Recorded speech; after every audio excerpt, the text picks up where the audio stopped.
নমস্কার, আমি অমিত। শুরু করছি ওপারের কথা। হ্যাঁ, আলোচ্য বিষয় সৌরভ গঙ্গোপাধ্যায়। গুগলে যদি আমরা লিখি হন্টেড হোটেল, সবচেয়ে বেশি নাম পাওয়া যাবে ইংল্যান্ডে। ভারতীয় ক্রিকেটে একটা নিদর্শন, যাকে নিয়ে আজকে আমাদের এই আড্ডা, বা যাকে নিয়ে এই তোমার কথা অনুযায়ী ওপারের কথা নিয়ে তার যে ভাবনা চিন্তা, তার মানে আতঙ্ক, তো এই হলো সৌরভের কথায়, নিজের কথায় শোনা আমার ওর ভূত কাহিনী, ওর নিজের অভিজ্ঞতায় ভূত কাহিনী। নমস্কার বন্ধুরা, ওপারের কথা নিয়ে আমি অমিত আবার চলে এসেছি। আর আপনাদের কথা মতো আবার আমাদের সাথে দীপকদা, সিনিয়র স্পোর্টস জার্নালিস্ট, আমাদের সাথে আছেন। আজ উনি আরেকটা দাদার ঘটনা আমাদের কাছে শেয়ার করবেন আমাদের এই চ্যানেল। নমস্কার। আপনারা যারা এই চ্যানেল দেখেন তারা নিশ্চয়ই ইতিমধ্যে টের পেয়ে গেছেন যে অমিত আপনাদের কাছে কি কি ধরনের গল্প এবং রোমহর্ষক গল্প নিয়ে উপস্থিত হয়। হয়তো নিজেদের অভিজ্ঞতার কথা আপনারা শোনেন, অমিতের বিভিন্ন ধরনের ইনপুটস থেকে আপনারা সেটা বুঝতে পারেন, এবং যারা এখানে আসেন স্টুডিওতে আমার চেয়ারে বসেন, তারা অনেকেই তাদের নিজস্ব অভিজ্ঞতার কথা বলে। আমার নিজস্ব কোনো অভিজ্ঞতা না, আমি আপনাদের আজকে এমন কিছু গল্প শোনাবো। অমিত, তুমি কিছু জানো? গল্প বলবে না, ঘটনা বলো। না না, ওইটা গল্প এই কারণে যেহেতু আমি শুনেছি, আমাকে কেউ বলে, আমি যদি নিজে উপলব্ধি করতাম তাহলে বলতাম গল্প না সত্যি। কিন্তু আমার কাছে এটা গল্প এই কারণে, যারা শুনবেন, যারা জানবেন, তাদের কাছে এটা গল্প নাও হতে পারে। কারণ যাকে নিয়ে আজকে আমাদের এই আড্ডা, বা যাকে নিয়ে এই তোমার কথা অনুযায়ী ওপারের কথা নিয়ে তার যে ভাবনা চিন্তা, তার আতঙ্ক, সেগুলো নিয়ে আমরা আজকে একটু নিপাট আড্ডায় বসে, যাকে নিয়ে ঘটনা তার কাছ থেকেও শুনেছি। এবং পরে আমরা প্রচার মাধ্যমে যারা চাকরি করেছি তারা সকলেই জানতাম যে এটা তার রোগ বলা ঠিক হবে না, এটা তার স্বভাব।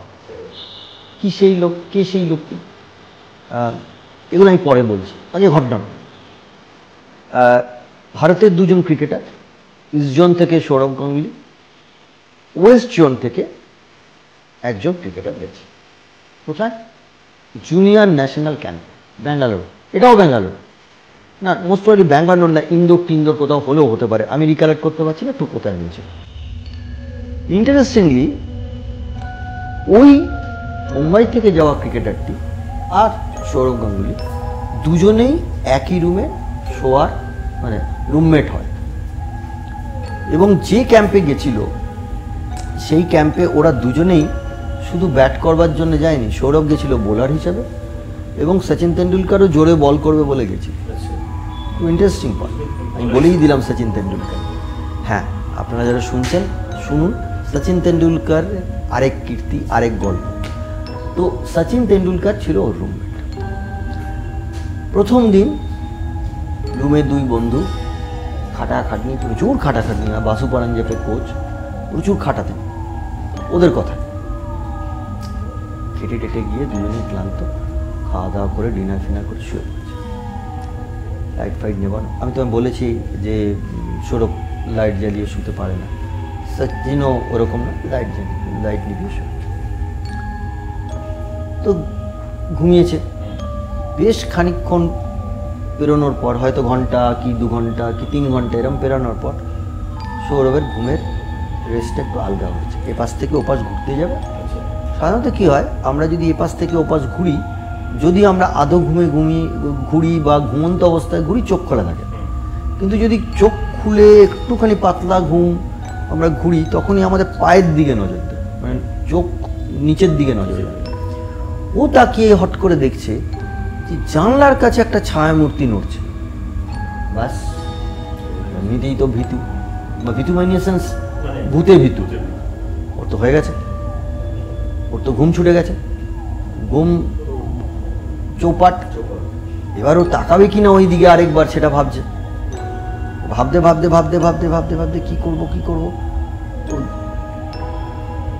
চাদরটা গায়ে দিয়েছিল, সেই চাদরটা প্রথমে ওইটা দেখি চোখের ওপরে তুলে দিয়েছে, কপালের ওপর দিয়ে চোখ ঢেকে দিয়েছে। তারপরে আস্তে আস্তে ওর কপালের উপর থেকে চোখটাকে বার করেছে। চোখটাকে বার করে দেখছে না জানলার কাছে কেউ নেই। মূর্তিটা আস্তে আস্তে খাটের পাশ দিয়ে, সচিনের খাটের পাশ দিয়ে ওর দিকে ঘুরে আসছে। ও তো আরও হৃদকম্প শুরু হয়ে গেছে, এই কেলেঙ্কারি, এটা আবার কি হচ্ছে, এটা কে আসছে, তো সচিনকে ডাকবো। এইসব ভাবার আগেই ওর মনে হয়েছে বাবা ডাকার দরকার নেই, ও আবার কি বলবে, আমি কি ঠিক দেখছি কি ভুল দেখছি, আমি বরঞ্চ ও মাথা পাতা ঢেকে ঘুমিয়ে ঢেকে ঘুমোচ্ছে, ঘুম আর আসে না। মিনিট 10 পরে ওর মনে হয়েছে না এবার সচিনকে সত্যিই ডাকা উচিত। তো ওদের যে দুটো খাট ছিল সে খাটটার মাঝে গ্যাপ হচ্ছে পাটা নাবিয়ে নেমে চলে যাওয়া। তখন তার অত বড় বড় হোটেলে থাকার ইয়ে নেই, জুনিয়র ক্রিকেটাররা গিয়েছে। তো ঘুরে গিয়ে সচিনের বেডে হাত রেখেছে, দেখে সচিন নেই। ব্যাস ওর আত্মারাম আরও খাঁচা হয়ে গেছে, খাঁচায় ঢুকে পড়ার মতো অবস্থায় আত্মারাম নিয়ে ওকে উঠবে। ওর তখন মনে হচ্ছে সচিনকে কি তাহলে নিয়ে চলে গেল, সচিনের হলোটা কোথায়, আমি এখন ঘরে একা। তো তখন ও খুব মনের জোর নিয়ে সাহসে ভর করে, উপায় নেই চলে যেতে হবে বা একটা কিছু ঘটবে, বেড সাইডের কাছে একটা নাইট ল্যাম্প ছিল সেটা জ্বালায়। সেটা জ্বালানোর পরও তাকাতে সাহস পায় না, কি দেখবো কি বৃত্তান্ত। ও প্রথম তাকায় সচিনের বেডের দিকে, সচিন নেই। তাহলে সচিন গেল কোথায়, গলা ছেড়ে ডাকবো। তারপরেই দেখে একজন সামনের দিকের ওই যে ছায়াটা, নাইট ল্যাম্প মৃদু আলো, সে একটা ব্যাট হাতে ব্যাট করছে, কোনো সারা শব্দ নেই। আবার কিছুক্ষণ পরে ও দেখেই যাচ্ছে ঘটনাটা কি হচ্ছে, কিন্তু বুঝতে পারছে না এটা কে। কারণ এক, সেটা হচ্ছে যে বেশ খানিকটা দূর, দ্বিতীয়টা আলো আধারি, তার মধ্যে কিছু জানা নেই, তার মধ্যে সচিন নেই, এত কিছু জিনিস মাথার মধ্যে ঘুরছে, কাজে বুঝেই উঠতে পারছে না কি হচ্ছে।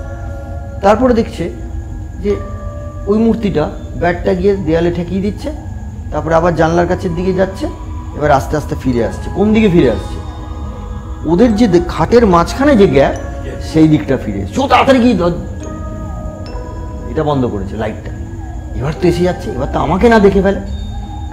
তো দিয়ে তারপরে নিজের দিকে না, সচিনের দিকে না কাত হয়ে উল্টো দিকে কাত হয়েছে।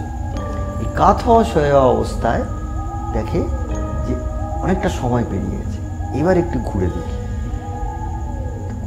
দেখে বেডে সচিন চলে এসছে, শুয়ে আছে।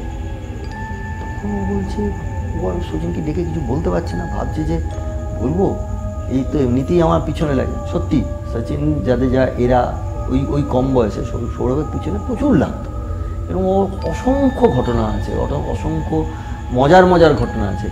এমনও ঘটনা আছে যে দলীপ ট্রফি ম্যাচে সৌরভকে এমন মানে বলা যায় মেন্টাল টর্চার বলা ঠিক হবে না, মানে বলবো আমরা গালিগালাজ, একটা শব্দটা অন্যরকম, যেটা আমরা অজিদের ক্ষেত্রে শুনে থাকি। হ্যাঁ, ওই রকম বলা সেরকমও নয়, কিন্তু ফ্যামিলি, বাঙালি ঘরানা, এইসব টিকা টিপ্পণী ওর ওপরে একটা মেন্টাল প্রেশার রাখত। এবং সচিন মানে বিশেষ করে দিল্লির ক্রিকেটাররা জাড্ডু বেশি করে লিড নিত ওর পিছনে লাগার ক্ষেত্রে, তারা বেশি করে সৌরভকে এই ধরনের ট্রিটমেন্ট দিত। সেই ক্যাম্পে কিন্তু ওরাও ছিল। তো তখন সৌরভের একটা ধারণা আছে, আমি যদি সচিনকে এখন ডাকি তুলে ফেলি, আর সচিন যদি এসব নিয়ে চলতে থাকে, আমার তো গেল। তিনি চুপ করে থাকে সৌরভ। পরের দিন সকাল ঘুম থেকে উঠে দেখছে সচিন ব্রাশ করছে। তো সৌরভ ব্রাশ করতে গিয়ে সচিনকে বলে, সচ্ছু তু ঠিক থাক। তো সচিন বলে, হ্যাঁ ঠিক। তো ওকে জিজ্ঞেস করে, তুই রাতে খুব ভালো ঘুমিয়েছিস? না, তুই কি রাতে হাঁটছিলি? তখন সচিন হেসে ফেলে, তোকে দেখা क्या? তখন বলছে, हाँ रूम में कोई इधर उधर घूम रहा था, कोई शैडो कर रहा था, तो पता नहीं कौन है, सच्चू क्या करे, किसको बता? তখন সচিন ওকে বলে, কাউকে বলার দরকার নেই, আর তুই বলিস না, তার কারণ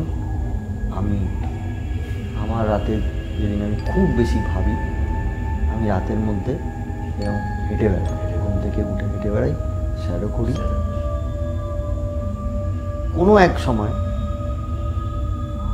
সৌরভের এই ঘটনাটা শোনার পর কোনো একটা টাইমে, আমার ঠিক খেয়াল নেই, সম্ভবত হিরো কাপ জানি না, মানে রিকালেক্ট করতে পারছি না, অনেক দিন আগেকার ঘটনা, সচিনকে 1:1 ইন্টারভিউর সময় এই কথাটা জিজ্ঞেস করেছিলাম যে তোমার কি এটা একটা প্রবলেম ছিল? বলছে দাদা ইয়ে মেরা প্রবলেম নেই, মেরা হ্যাবিট। তো সৌরভ সচিনদের এই ধরনের ঘটনাও আছে, যেখান থেকে সৌরভ ভয় পায় কিন্তু সচিন এরকম করে। সুন্দর, মানে দীপঙ্করদার থেকে অনেক কিছু ঘটনা এবং সব মানে লেজেন্ড বলবো, মানে সচিন, সৌরভ, এদের ঘটনাগুলো আমরা জানতে পারলাম। হয়তো আমার সৌভাগ্য হতো না আজ আমার মানে খুব মানে বন্ধুস্থানীয়, দাদাস্থানীয় বলে উনি এসছেন আমাদের এই চ্যানেলে এবং ওনার এই ঘটনাগুলো আমাদের শেয়ার করলেন এবং সত্যি আমরা মানে আপ্লুত, খুবই খুশি। এবং দাদাকে আবার আমন্ত্রণ রইল, আবার কোনো এক সময় আমাদের এই চ্যানেলে যদি সময় করতে পারেন উনি আসবেন। আজ এখানেই শেষ করলাম, দাদাকেও ধন্যবাদ, নমস্কার। আপনারা ভালো থাকবেন।